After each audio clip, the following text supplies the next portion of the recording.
Hey, good morning, everyone, and good afternoon if you're joining us from places where it is the afternoon.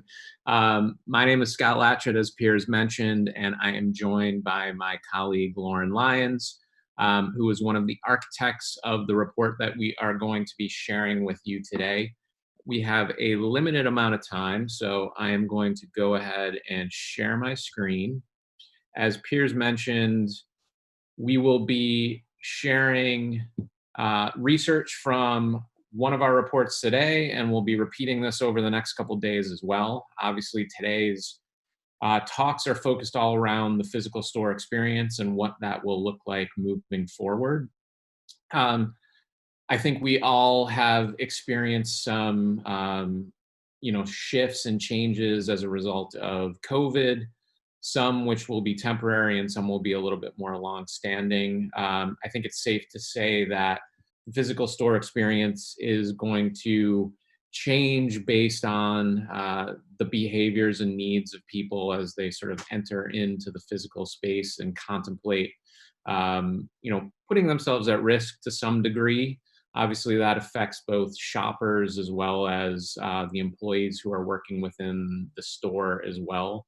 Um, I also think that one of the things that we've talked about quite a bit is the acceleration that's happening in terms of digital's impact on the retail experience. And I think the store experience will certainly be much more hybrid in terms of the way that technology will play a role with that, both in the pre-shopping experience as well as once people enter into the stores.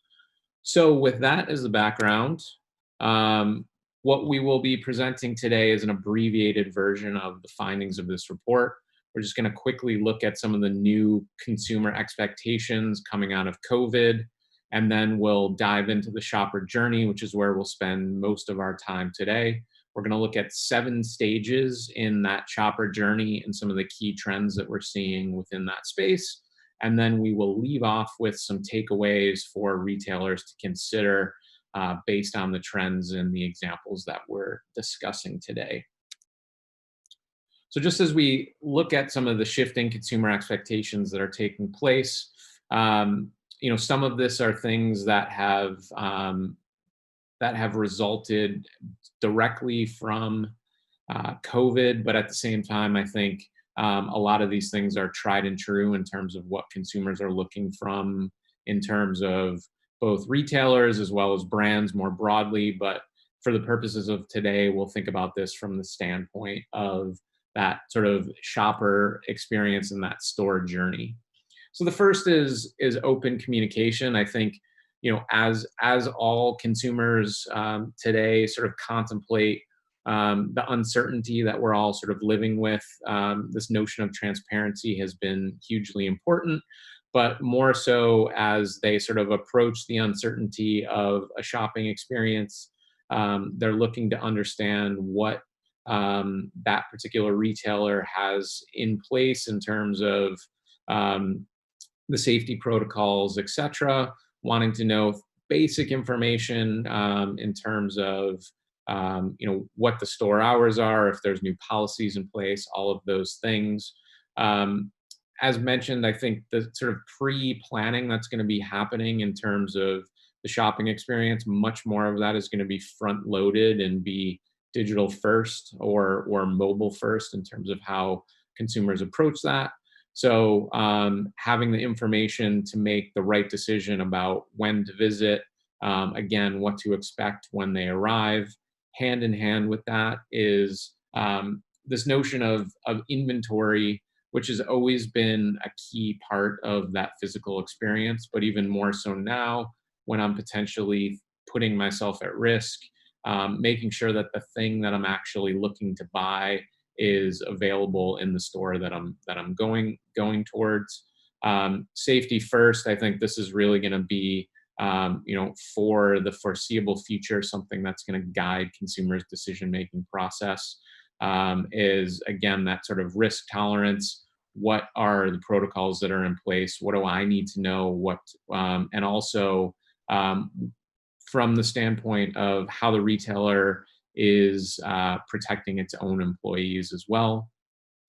That sort of frictionless desire is something that we've been seeing, accelerating as we've gone through, but making sure that even more so that if I'm in that sort of get in and get out mentality, that all of that is in place. And then finally, really sort of appreciating the retailers that are putting solutions in place to, at all stages of the journey to help me achieve what it is that I'm looking to in that end-to-end visit.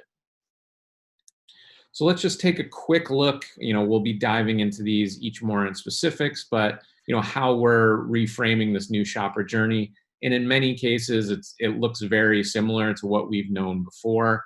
I think some of this front end piece, the pre-visit planning and this sort of arrival and check-in phase are the things that are going to be the most sort of new coming out of the sort of COVID situation that we're in now.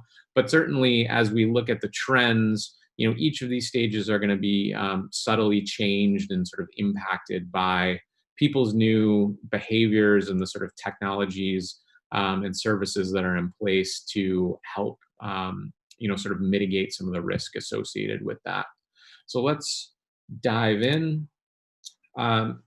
Within, as mentioned, within each of these particular trends or stages, we're going to be highlighting a few trends. For the purposes of today, we don't have enough time to cover everything. The full report is going to be available to everyone who's listening in. So you will be able to sort of see the full breadth of the report. But for the purposes of today, pre-visit planning, again, is sort of thinking about how the consumer is preparing themselves to actually visit a physical store. As mentioned previously, I think some of that research was already taking place, but I see this being sort of even more front-loaded in terms of how people prepare themselves and ultimately feel like they have control over the situation heading into that.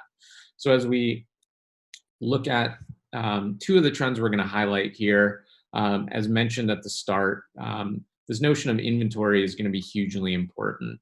If I'm taking the risk of visiting a store, or even previous, that sort of the last thing you want is for someone to come visit a store expecting to have something available there and have it not be there when they're looking to purchase. And so this is all sort of tied into and is very foundational in terms of delivering a great customer experience going forward. And so taking that sort of inventory that exists in the context of individual stores, thinking about that as connected across channels and bring that front and center to the consumer so that they know that certain things are going to be in place. Obviously, within the sort of height of Corona, one of the things that was most relevant was people grocery shopping and not being able to buy certain essential goods. But this is going to be, sort of cut across all industries and types of retail as we go forward. So within this trend, when we were researching, we came across a few different apps that had popped up because of COVID, and they were more peer-based. So they were helping consumers report on what they were finding in store, and letting other consumers know where they could go to shop for them. But for this example, we wanted to call out Google Shopping because they were able to update their technology to allow for consumers to find local products, and updated their nearby feature as well. So shoppers could see in real time what was available to them. And then with this as well, just being able to connect retail or consumers to product in real time is going to continue to be, we think, a big offering. Yeah, and I love this notion of sort of near me shopping, which again, outside of the sort of current situation, I think is going to be hugely important, especially as we see consumers adopting these sort of mobile first shopping behaviors. And so this is brings that sort of desire or intention right up through the ability to actually understand where a product is available near me, and then obviously go into a store and purchase it, which I think is really interesting. And with a lot of what Google has done recently, they're really trying to sort of move closer into that sort of shopping experience and begin to be, sort of connect search through to purchase ultimately. I think this is one of the biggest things that's obviously going to change as at least in the near term. But I think this makes a lot of sense as a strategy for retailers to begin adopting, sort of moving forward. And this is this notion of making appointments. Obviously, this is something that has existed sort of in luxury retail for a very long time. But as we start to see this desire to limit the number of people who are in store, ultimately, less browsing taking place within the physical sort of footprint, having the ability to have an appointment with an expert, whether that's a stylist or someone who's, really sort of cued into technology or whatever the case is. They can pull items ahead of time based on a questionnaire, and really sort of collapse that retail experience all into sort of a contained experience to some degree. And obviously, this is just having the training in the back end to have store associates sort of ready and able to sort of deliver on this experience, and then ultimately the transactional component of it in terms of the scheduling side of things as well. So within this trend, we wanted to call out Parachute, which is a D2C bedding and home goods brand that has opened a few different concept stores across the US. And for them to be offering these appointments, they're helping their shoppers to feel a little bit more in control of their experience. But they're also, being able to deliver an experience in their stores that they have wanted to. Maybe, foot traffic isn't as good as they want it to be, but they're adding this element of experience to the store. So with appointment making, we definitely see this going ahead as a service that stores could continue to be offering for like a long-standing service versus something that's just temporary. Yeah, I think this is really where a lot of value can be sort of derived within that experience. Again, we know how important the store associate is in that sort of physical experience of shopping, and when they can begin to develop these one-to-one relationships with consumers, and then really begin to personalize that experience for them, this is sort of opening the door for more of that to take place. Another thing that we think is interesting is really, especially again, given this notion of uncertainty, and consumers wanting to take control over the experience is, are both sort of accelerated behaviors that we're seeing. And so this sort of en route experience and this whole sort of arrival and check-in process, which previously might not have existed. Obviously, you just walk into a store typically, and then you're on your way. But as a result of that, this is really sort of a focus area for how consumers are ultimately sort of welcomed into the store and what that sort of arrival experience looks like. And I think some of this is very much related to that sort of informational and safety related, but there's also, I think, the potential for this to also be treated a little bit as a hospitality experience potentially as well. So with that in mind, we look at this notion of what we're calling en route preparation.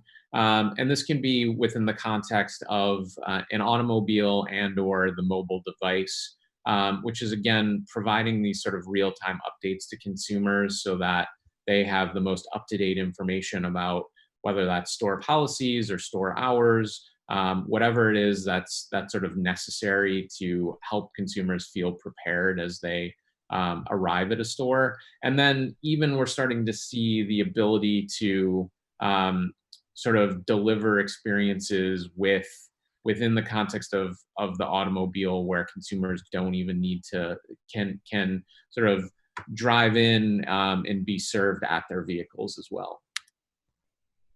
So here we're calling out Sam's Club, who's offering in-car shopping services for at-risk members of the community. And how it works is when you arrive at the store, you can call in. A Sam's Club employee will come out and meet you, take your order. You submit it through their mobile app. They'll discuss any substitutions with you, and then go in and actually do your shopping for you before coming back out with what you had ordered. So this is just a service that we see as a way for retailers to kind of meet consumers on their way to stores now as well, and kind of offering an additional service there. And then in the context of sort of store traffic, obviously different people have different risk tolerances in terms of how they ultimately want to feel sort of personal space within the context of a store, and starting to think about how many people can be in a physical environment at any given point in time.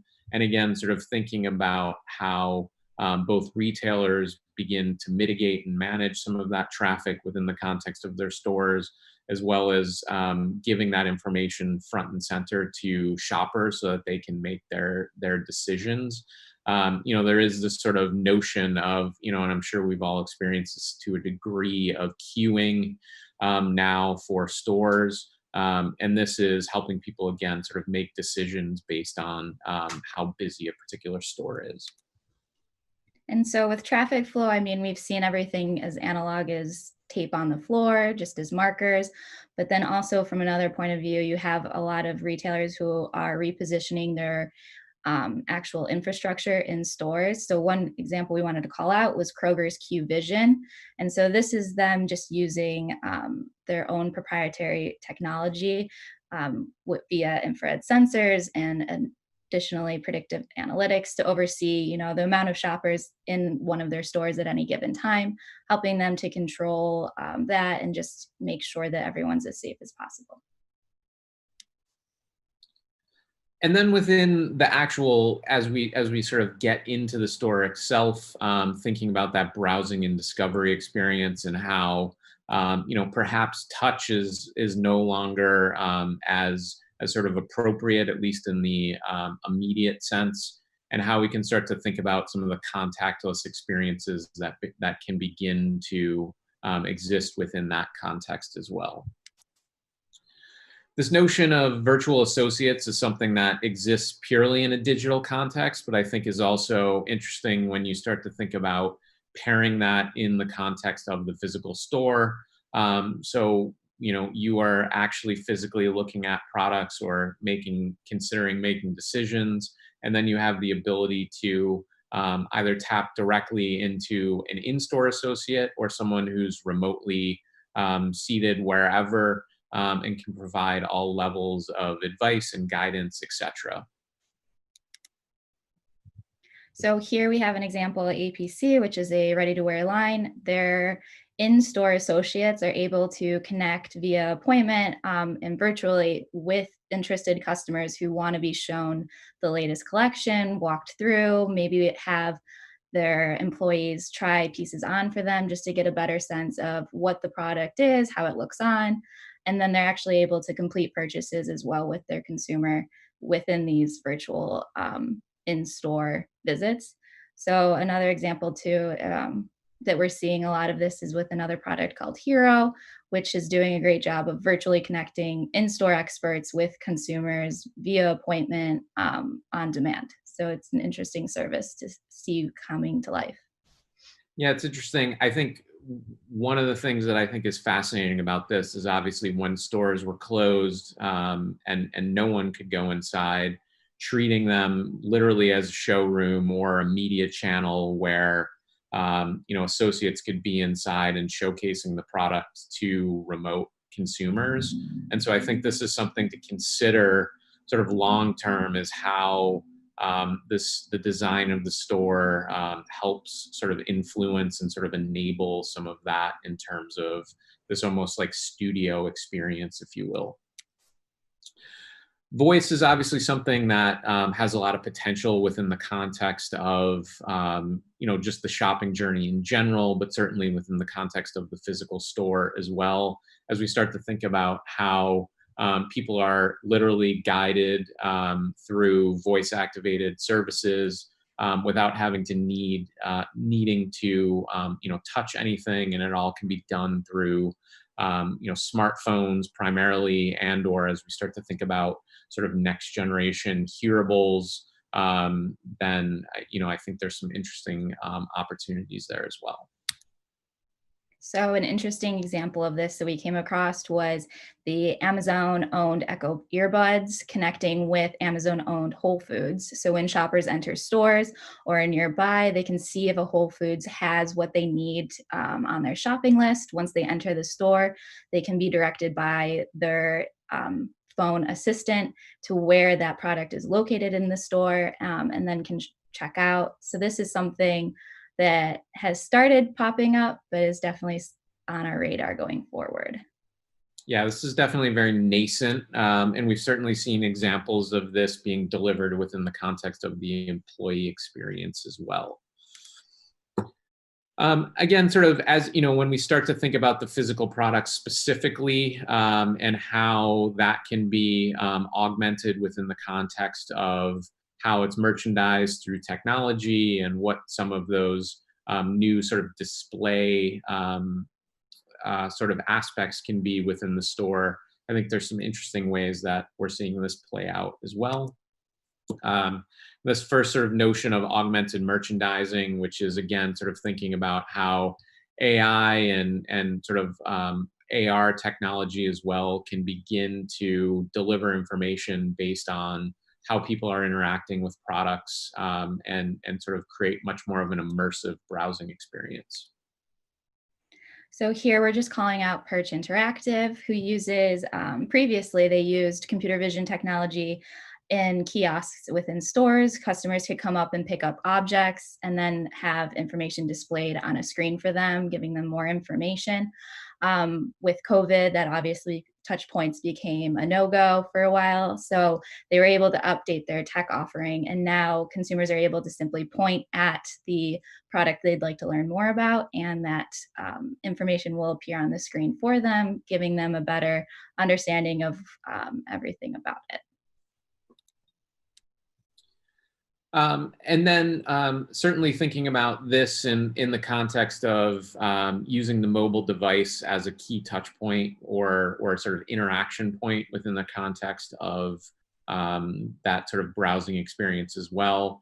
We're looking at specifically how the image recognition technology through the mobile device and camera can interact with sensors and QR codes, etc. Again, providing another layer of information as well. So here we have My Menus Online, who's working with QSR restaurants and helping them to allow customers to just simply scan a menu and order via their mobile device that way. They're eliminating, menus being passed amongst restaurant attendees, and then also just, employee interaction as well. Yeah, and I think what's cool about this is that this, again, sort of closes the gap in terms of that search experience. You don't necessarily need to download a specific app, and it's presenting that information all kind of front and center for that particular consumer in this instance. There's a lot happening within the transaction space as well, and I think this was one of the first places to sort of shift in terms of how people are literally checking out within the context of a physical store. Again, some of this has been already in movement, but certainly I think it's accelerated the desire for people to particularly start to use mobile in terms of that that sort of transactional experience within stores. Again, sort of thinking about QR optimization is literally, again, sort of using the mobile device as the sort of touch point for checking out. A lot of this is sort of scan and go, and then literally presenting a QR code as you exit, and then being able to check out there as well. So here we're just calling out Fairway Markets, whose checkout app now consumers are able to use as they go about the store, add items to their cart, and then when they go through checkout, simply scan a QR code, pay, all within the app for an easy time. And then the biometric space is, again, something that's pretty nascent, but potentially interesting to consider when you have the ability to use things like facial recognition and/or sort of other ways of identifying individuals uniquely, and having that as the sort of way where you don't even necessarily need a piece of technology there as well. So just here, a quick example of biometric system used within a restaurant. Customers can have their faces scanned and reorder favorite meals. When you're ordering for the first time within this restaurant, it'll prompt you to complete a facial scan, and then the next time you visit, it'll have your order saved and payment history as well. And then as we think about the pickup and fulfillment space, obviously sort of shifting, in some instances, consumers are, literally buying online and picking up in store. That has changed and accelerated within the era of COVID, but certainly something that has continued to sort of grow, and looking at some of the new ways that retailers are starting to think about that experience as well. Lockers certainly are something that have existed to a degree. This can create a level of frictionless experience, depending on that sort of layer of interaction there, and then can sort of create an additional layer of safety associated with this. So again, rethinking what that experience potentially looks like. And so here, just looking at sealed lockers, as Bopsisk really migrated to curbside, just seeing how you can bring customers back in store safely. So allowing customers to pick up and drop off any type of e-commerce order or return within your store, and just adding another reason to come inside. And then certainly, at the sort of height of everything that we've been experiencing, sort of thinking about what it looks like for consumers to sort of pull up and literally have items deposited in their trunk without necessarily having to, have any contact with a store or any associates as well. And so an interesting collaboration that came out of this was Michaels and UPS. By creating UPS stations at every Michaels, customers can drive up, check in with a Michaels associate, receive their packages, and then also receive any Michaels orders that they had ordered as well. Yeah, and I think what's cool here is that it's incentivizing people to obviously interact with the store. Certainly that will change as people are able to sort of shop in the physical store as well. And then lastly, as we look at sort of some underlying in-store capabilities that have resulted from this, again, this specifically thinking about how employees' jobs are changing or shifting as a result of this, and how safety is sort of maintained throughout that sort of end-to-end process. Robotics is, again, something that maybe previously we've thought was a little bit crazy and outlandish, but again, as we think about all of the various tasks and things that employees need to do within the context of the store, perhaps their time could be better spent doing things like customer service, as opposed to running around and scanning shelves and doing inventory checks. So thinking about that role moving forward. And I think just for time, if we want to wrap with the last trend here. Okay, cool. And then let everyone know we can share this report as well. Absolutely. Thanks for being on time, Lauren. So this final trend is just looking at the sort of safety policies that retailers are starting to put in place. And I think this is really interesting just as a marketing exercise as much as it is sort of an operational strategy as well. And this is just really being sort of front and center about some of those safety policies that are being put in place, and advertising those to consumers so they again know what to expect as they enter in.